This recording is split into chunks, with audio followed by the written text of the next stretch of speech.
All right, welcome back, guys. Automotive Inquiries here. So we did the walk around of our little fifth wheel that we're going to pull to Godzilla. Got the tire aired up and everything like that. But let's talk about some trailer basics. So when you go out and you're getting ready to purchase, or you have what you're going to be towing, make sure it matches up to the tow vehicle. So on this Godzilla that I bought, this has a tow rating of about 15,000 pounds. The payload on it's like 3,100, so we're good to go there because I know the pin weight of my trailer. So say you guys already had your tow vehicle, find out what its tow specs are, and then try and stay between 10 and 15% less than the max of what that is. That gives you your ability to put your cargo and your people in it and not overload your vehicle. Again, I've never been a huge advocate to overload your vehicle, but people do it and they work out and it's fine, but that's not a good behavior to match. So on our trailer, we come over here and we find out that the gross vehicle weight rating is 12,000 pounds. So we know that somewhere in between, if you can go and get your towable weighed on a CAT scale, then you can find out how much the thing weighs with all your crap in it, or you can take everything out and just find out what the base unit is. But don't forget, you're gonna have added weight for your water.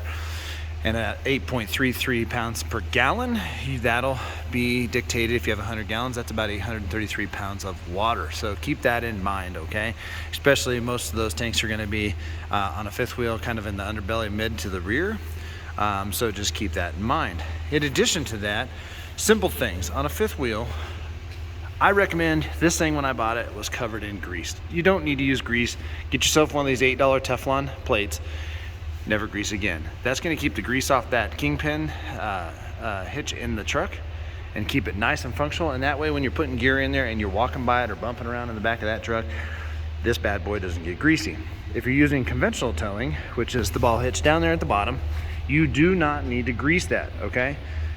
Clean out the hitch that you have on your trailer and then just spray some silicone in there if you want to, here and there. But that's going to keep that ball from getting to a greasy and nasty spot, okay? That way, when you walk by and you bump your legs into it. Next thing you're going to do is you're going to make sure before you go traveling, you're going to need to check your tire pressure.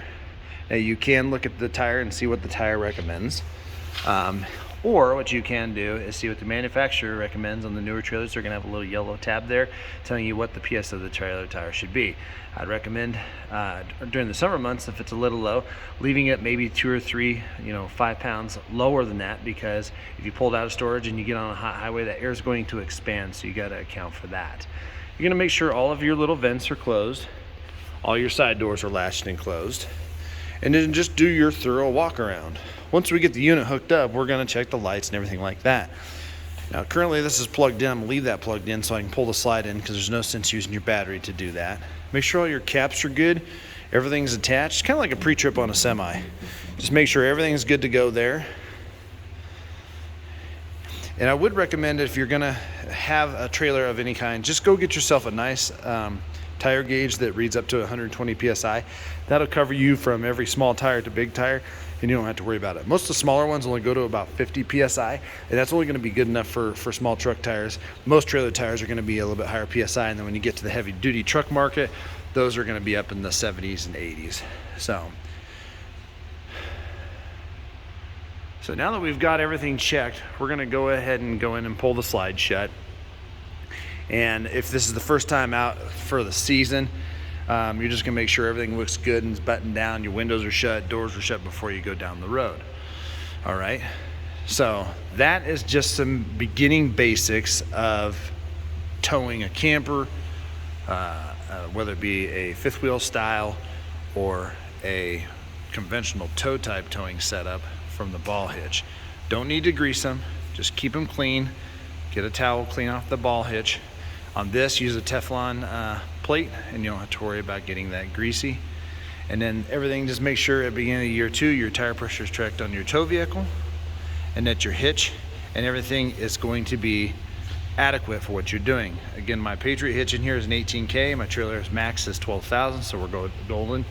And then down here, if we're on the conventional tow, you always check on the backside of your tongue weight. Make sure your tongue weight's adequate. And just like my other towing basics video, make sure your current hitch that you're gonna be using in the back of here is also adequate for what you're towing. Because you can go to Walmart and buy a 2-inch ball and that 2-inch ball hitch that you're buying may only be rated at 32 to 4,500 pounds. And if your trailer's 6,000, you're over the weight. Always go more than what you need on that, because again, that's your lifeline, your connection between you and what you're towing. So that will wrap up this video.